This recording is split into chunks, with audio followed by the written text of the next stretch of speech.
Father Dan Mulcahy, welcome. Hi, Father Jim. One of my first questions is simply, where did you grow up? That's a long story. I was born outside of Philadelphia in Pennsylvania, and then when I was real little, we moved to Northern Virginia. And then my dad was in insurance, and so we got transferred to Long Island in New York, and I went to grade school and high school there, and then came up to Worcester. Okay. And what brought you to Worcester? Well, after high school, I had gone to a retreat at Shelter Island between the forks outside of on the eastern part of Long Island, and the Passionists ran the retreat house there, and I got thrown out of every meditation at that retreat, as I recall, but something spoke to me and said, you should become a Passionist, and the Passionists wondered why that spoke to me too, but anyway, I applied to them, and they had, back then, they had two houses of studies, one at LaSalle College in Philadelphia and one at Assumption in Worcester. I went to both places, liked them both, and they asked me where I wanted to go, and I said LaSalle in Philadelphia, and so they sent me to Assumption in Worcester. Which was our good fortune. Well, thank you. And at one point, you must have made a transition from speaking to the Passionists to the Diocese of Worcester.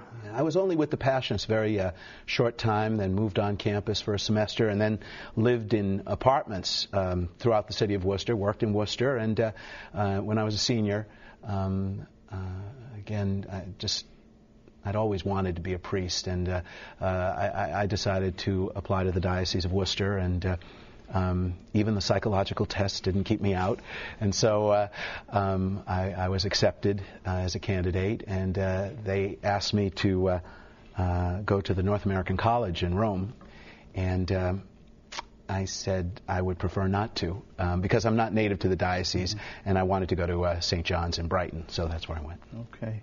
And were there parishes in Worcester that you began to attend when you were in college? When I lived on Eastern Avenue, went to Our Lady of Fatima, and also on Sunday nights, would go to sometimes Mount Carmel to what we always called the Last Chance Saloon. It was the 7 o'clock Mass Sunday night. Father John Capuano would raise up his arms and at the time of the Lord's Prayer and say, and now everybody pray, and then during Lent I'd go to St. Peter's on Main Street, and I loved it when Father Bernie Riley would have the Mass. It was always wonderful, something special about him. What did you major in when you were at Assumption? I majored in English. But I had an undeclared double major in religious studies, too. I just didn't want to do the thesis paper, so that's why it remained undeclared. And in terms of support from parents, family, friends, were you one of the lucky ones who were just supported through the whole process? Very, very, very supportive. My parents, it'd be a lie if I said that my mom didn't encourage me to become a priest, but both my parents were really supportive, my brothers, my sister, and wider family and friends, and I don't know as I would say support quite. I would say more pride. They are very proud of the fact that I'm a priest. Mm-hmm. So. And your years at St. John's, do you want to say a few words? Well, they were good. They were good. Academically, St. John's was very good. I would say that probably I was regarded as a little bit of a maverick.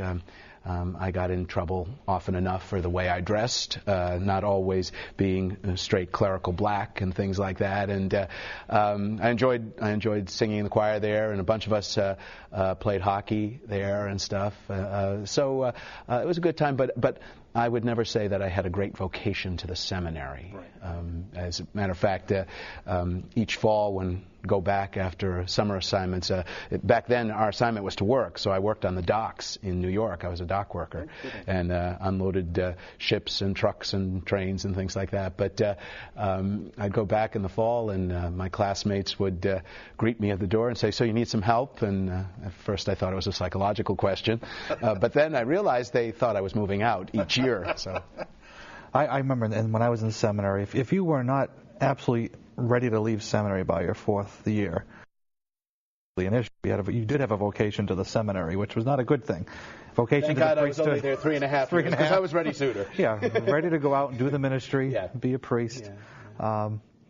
When you were a kid, at a young age, were you thinking about priesthood? That's really one of the earliest memories I have. I was always, back then when dinosaurs roamed the earth, the Mass was in Latin, and so it was a little more mysterious. But at communion time, the priest would part the curtain of the tabernacle veil, and the door would be left open. And I remember my parents would tell me that, that was Jesus' house. So I used to look in and see what kind of furniture he had, And I remember ever since I was a little kid that I wanted to be a priest. I thought about being a priest. I would play Mass. My poor brothers and my sister and my cousins would all have to be nuns and altar servers and things like that. But I was always the priest. And your first assignment, your ordination day, your first assignment? Mm-hmm. I think the assignment that I would really talk about was the year I spent at Our Lady of the Angels in Worcester as a deacon. It really was a wonderful year. You learned so many of the practical things that the seminary didn't teach. Just living with a house full of very good priests. Wonderful pastor, Monsignor John Martin, Father Jim Studerman, Father Joe Nally was there for a while, Father Jerry Berthium. And it was a house, a lot of fun, a lot of work, but we worked together. And it really showed me that the priesthood could be so happy and so much fun, and still accomplish a lot of good. I really enjoyed that assignment a lot.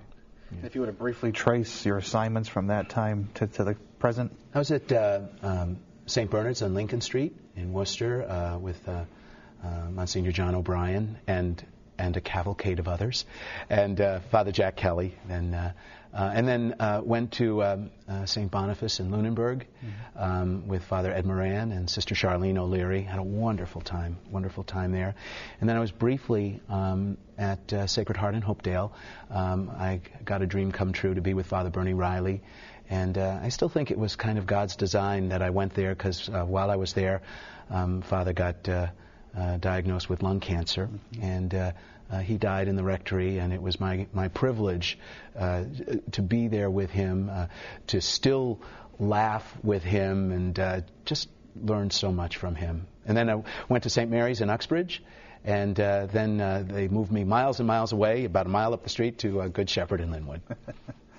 And in terms of encouraging other young men who are thinking about the priesthood, any advice for them from your experience, your discernment, any gold nuggets you can hand to them to help with their discernment? I think that to choose to be a priest today is, to put it mildly, countercultural. But I would only say that it is such a diverse occupation. You do so many different things, from working with kids to senior citizens to families. You meet wonderful people.